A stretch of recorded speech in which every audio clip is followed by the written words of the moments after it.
Rice chicken dumpling, rice chicken momo কিংবা ঝাল কদম, তাকে যে নামেই ডাকা হোক না কেন স্বাদে সে অনন্য।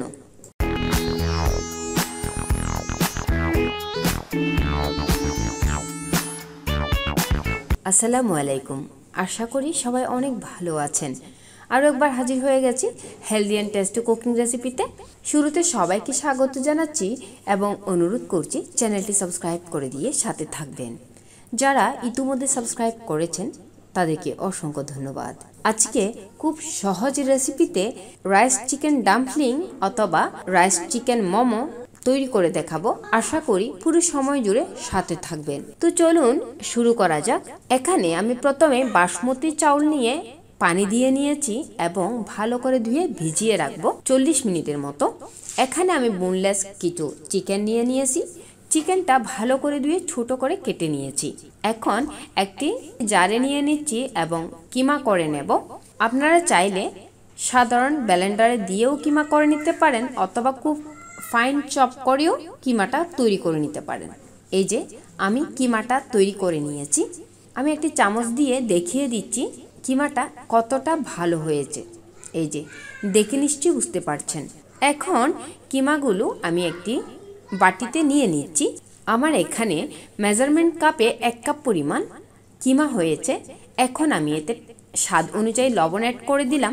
আর এখানে আছে লাল মরিচের গুঁড়া, গরম মশলা গুঁড়া, জিরা বাটা এবং হলুদের গুঁড়া। আমি দিয়ে দিলাম মশলাগুলো এবং অল্প একটু দিয়ে নিয়েছি কালো গোলমরিচের গুঁড়া।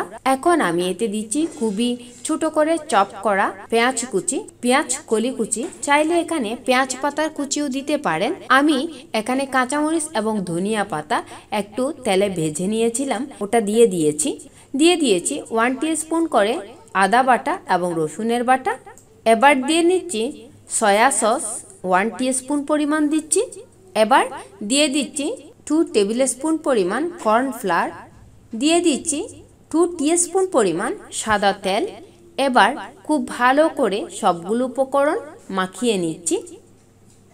চাইলে আপনারা এখানে যে কোনো ধরনের ভেজিটেবল ব্যবহার করতে পারেন।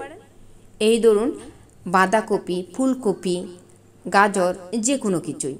এবার আমি এতে অ্যাড করে দিচ্ছি পেঁয়াজ বেরেস্তা। আমি কিছুটা পেঁয়াজ বেরেস্তা দিয়ে আবারও একটু মাখিয়ে নিচ্ছি। এতে করে এর স্বাদ আরও ভালো লাগবে। এখন আমি হাতে একটু তেল মাখিয়ে নিয়েছি এবং অল্প অল্প করে লেচির মতো করে নিয়ে হাতে এভাবে গোল করে নিচ্ছি। ছোট ছোট করে এভাবে আমি বলগুলো তৈরি করে নিয়ে সেই যে চাউলটা ধুয়ে আমি পানিটা ঝারিয়ে নিয়েছিলাম, এখন চিকেনের বলগুলো চাউলে একটু গড়িয়ে নিচ্ছি।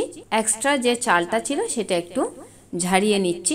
এভাবে করে আমি ছোট ছোট বল বানিয়ে নিয়ে চাউলের মধ্যে গড়িয়ে নিচ্ছি।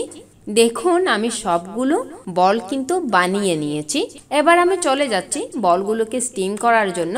তার জন্য একটি স্টিম হাঁড়িতে আমি বলগুলো বসিয়ে দিয়েছি। অবশ্যই এভাবে একটু ফাঁকা ফাঁকা করে বসিয়ে দিতে হবে।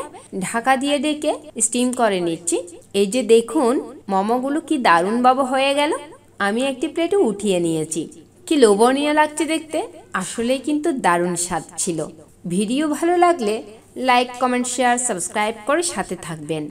আবারও এসে যাব অন্য কোনো দিন অন্য কোনো ভিডিও নিয়ে। সেই পর্যন্ত সবাই ভালো, সুস্থ, সুন্দর থাকবেন। আল্লাহ হাফেজ।